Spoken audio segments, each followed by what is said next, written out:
Hello students, this is a special video and I will make it special. So what is special about this video? Here I will discuss about the whole history in a chronological order in a story manner, okay? So first we will start from ancient, then medieval and last modern. So I will cover it from NCRT book, which is standard book, obviously NCRT, basic books.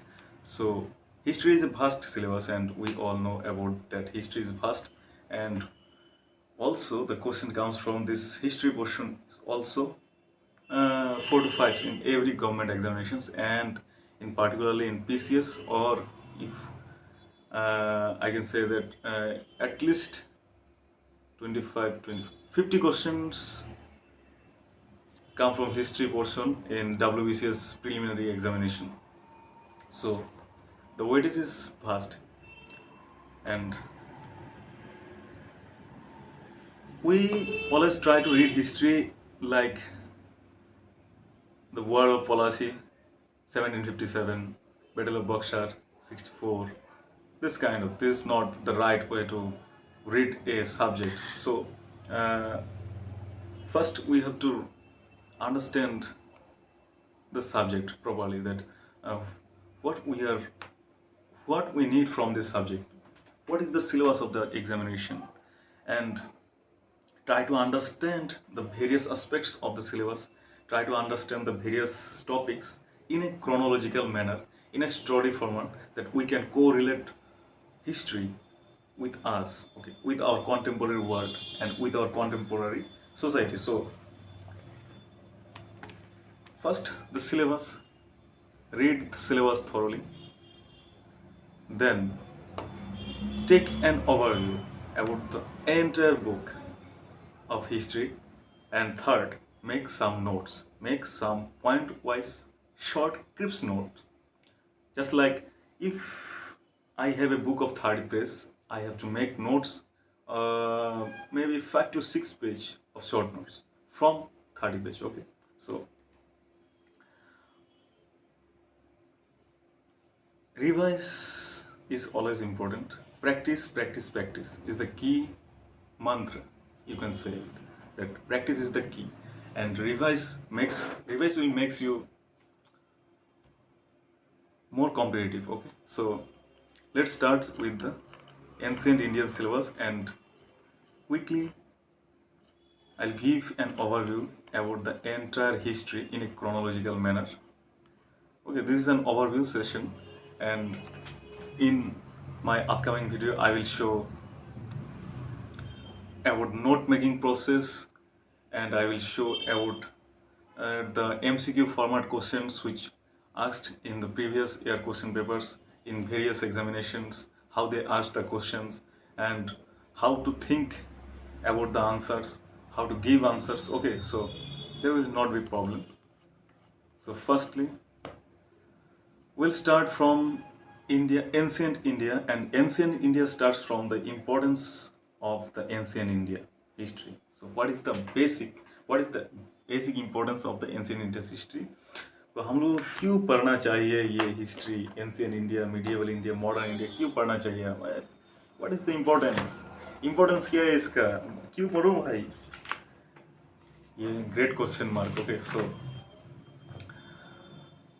first thing first, then comes the second chapter, the construction of ancient Indian history.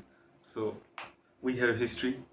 We at the time of pre-history, like Stone Age, Copper Age, Iron Age, Indus Valley Civilization, Vedic Civilization, Nandas, Mauryas. So we are not present there. So the history, where it comes from, where we derive this materials and gather together and we call them history. So the material remains coins, inscriptions, literary sources, foreigner accounts, historical sense. So this kind of materials contributed to the construction of ancient Indian history. So we're gonna read this. We have to learn about some type of material remains, coins, inscriptions. Okay. Third, here comes the Stone Age, prehistoric age, Stone Age. where people were hunters, food gatherers, not yes, they were hunters, food gatherers. Then came stone copper age, Chalcolithic. They know about the metal use, copper. Okay. Then Harappan civilization, first urbanized civilization of India and contributor of many civilized civilizations of the world. Okay. Then came advent of the Aryans, Rig Veda, Vedic civilization. This is not this is a civilization which is not urban. This is a rural civilization, Vedic civilization. Okay. Then later phases transition to state and social formation. After the Vedic civilization, there was Jainism, Buddhism, religious reforms. Okay. Then came Magadhan Empire, Soros Mahajanpads, and the rise of Magad as an empire.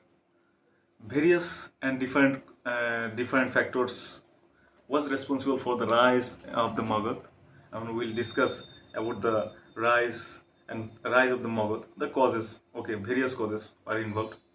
Then various foreign invasions, foreigner rulers invasions like Alexander inventions, and impacts on our socio-cultural, economic sectors in our country.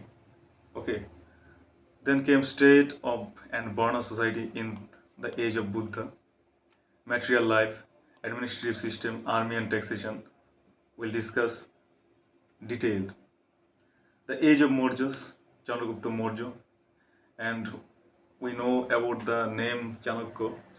Okay, Chandragupta Maurya, his administration, army. Then Ashoka, impact of Kalinga War, and his Ashoka's pacifist policy and Buddhism. Ashoka chose dharma instead of war. Okay, so this is important, pretty much important. Kalinga War and his impact of the war. Significance of the Mauryan rules, state control, economic regulation, spread of material culture, causes of the fall of Mauryan Empire was great Mauryan. So हम लोग यहाँ पे Chandragupta Maurya, Bindusar, Ashoka, and yes, administration, social, economic, political structure of the country at that time. Central Asian contracts, their results. Indo-Greeks, Shuks, Parthians, Kushans, impact of Central Asian contracts. Okay, they are invaders. Indo-Greeks, Shuks, Parthians, and Kushans. They all are invaders, and their impacts on our socio-cultural, economic structure. Okay, age of Satavahanas, South Indian states, Satavahanas. Their pattern of administration, religion, architecture, language, art and culture. Obviously we will correlate the art and culture portion with the ancient Indian history, and that's how we'll proceed. Okay, the dawn of history in the deep south, megalithic background, three three early kingdoms, social classes, beginning of Muslim Tamil language, Brahmanism, sorry, this is not Muslim, Brahmanism, Tamil language, Sangam literature. 18. Crafts, trade, and towns in the post-Mauryan age. Okay, so post-Mauryan is the rise and growth of the Gupta Empire. Gupta, actually, they were called the Golden Age. Why? And the Guptas were ones who issued large number of gold coins in their time. So this is very important. Gupta Empire, the rise and the fall of the Gupta Empire. Life in the Gupta age, their administration, trade, their coins, religion, social and structural changes in the society. We will discuss spread of the civilization in the eastern India. So in Odisha, eastern and southern Madhya Pradesh, Bengal, Assam, the formative phase. Okay, Harsha and his time. Harshavardhan, administration of Harshavardhan. Foreigners, foreign scholars about foreign scholars at the time of Harsha's Yuan Shang's accounts, Buddhism and Nalanda. Formation of new state, rural expansion in peninsular India, South India. India's cultural contacts with Asian countries. We we had trade relations with other cultures. Like we know earlier we had Indus Valley civilizations. We know the Sumerian Mesopotamians were somehow culturally and economically or business related we are connected. So the trade relations with the other Asian countries. Post Gupta era, transformation of Indian friends, social crisis, sequence of social changes. So legacy in science and civilization, philosophical systems, crafts, political science, mathematics, medicine, geography, art, and literature. So at the beginning, so we'll correlate the art and culture, and art and culture contains architecture, dance forms in different states, classical musics, languages, and hello guys. Let me know in the comment sections our tell me about our classical languages. Let me know in the comment sections. Write down in the comment sections, okay? So this is about all about ancient India. Now we'll proceed to the medieval India syllabus. So medieval India somehow started from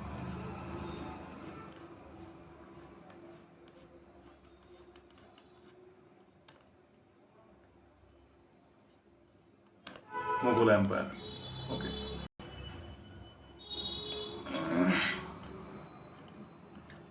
Whole syllabus is not given here. Okay, no problem. So medieval India,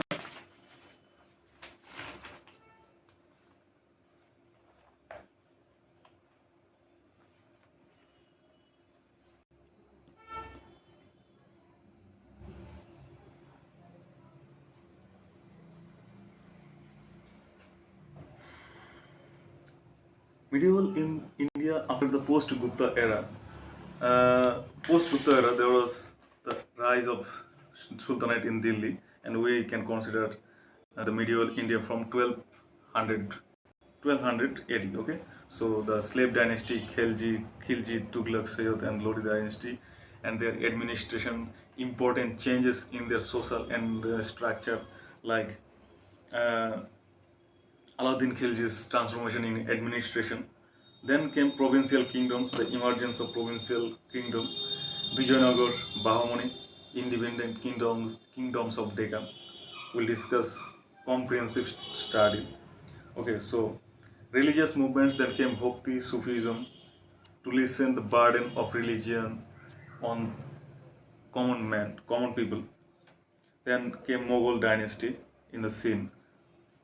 The Sur Empire, Babur, then Sur, Akbar, Jahangir, Shahjahan, Aurangzeb. This complete our medieval India. Medieval India, uh, we can consider India up to the reign of Aurangzeb, that Aurangzeb death 1707, and the medieval India.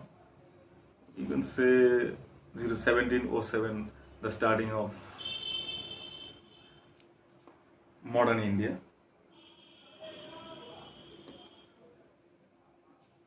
After the decline of Aurangzeb and Mughal Empire, after the decline of the Mughal Empire, the emergence of European powers in India occurred, and 1803 English East India Company occupied Delhi. We know the fact. Now modern Indian history syllabus. So let's see modern Indian history syllabus. Contents: decline of the Mughal.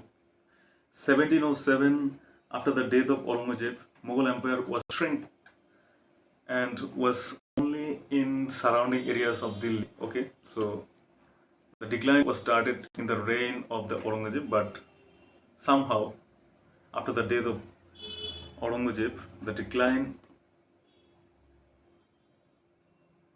was seen. Okay, so chapter 2, Indian states and society in 18th century. 3, beginning of the European settlements. British conquest of India. The structure of the government and economic policies of the British Empire 1757 to 1857. There was Regulating Act of 1773. The first act was created to regulate the India. Okay, regulate India. Administrative organization, social and cultural policy. After 1857, East India Company, we can say that East India Company was abolished. All its power was abolished, and the Indian possessions were under the British Crown and direct control under the British rule. Okay, British Crown rule. Then social and cultural awakening, first of the 19th century, revolt of 1857, first of independence, administrative changes after 1858, chapter 10, India and her neighbors, like India, Pakistan, Bangladesh, Nepal, Bhutan, China, Afghanistan, Sri Lanka, Myanmar, they all are neighbors. Okay. Economic impact of the British rule, this is the most important. What impact was upon the India, that economic impact of British rule at Dadabhai Naoroji's un-British rule, drain of wealth theory, growth of new Indian nationalist movement 1858-1905, 1905 Bongo Bongo Andolan,